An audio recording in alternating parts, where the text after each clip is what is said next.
Dear, dear granite-guarded Tresco. Its sea and sky and land, its shape and colour, one's tender feeling for the islands, and even its unwashed, earthy inhabitants, oyster-catchers, fisher-folk, bus drivers. Oh, it takes me back to my visit in '48. Have you read my book, The Scilly Isles? Very, very hard to find a more friendly, informative or comprehensive general introduction to the islands, though you can try.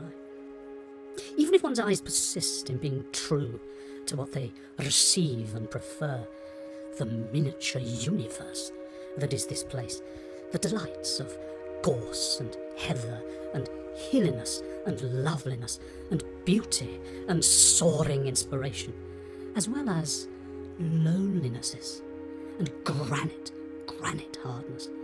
One will ever be grateful for the boldly romantic endeavour which is Tresco.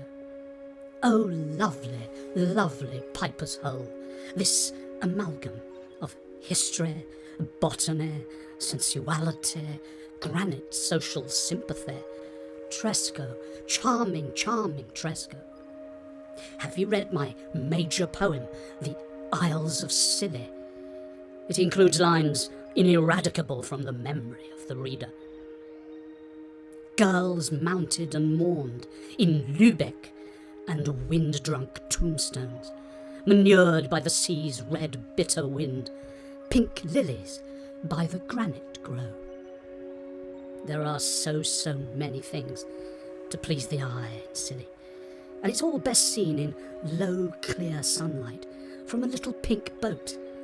And I have to say, have been of admirable service to the islanders, both with my poem and with my little guidebook.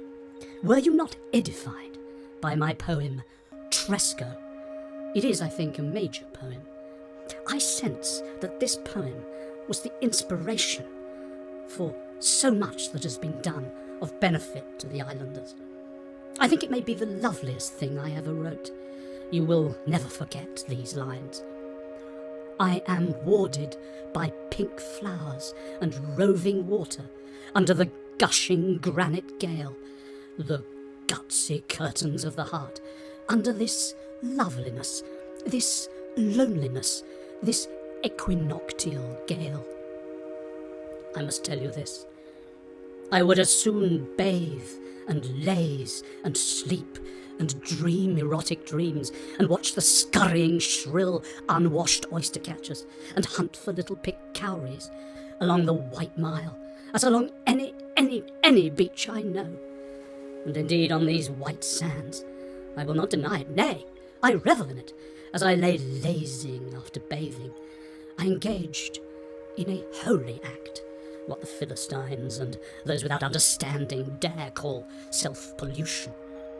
I experienced my own granite hardness, succeeded by a gushing, every bit as violent and yet sublime as the waves of the rough white sea against great rocks of this incomparable place.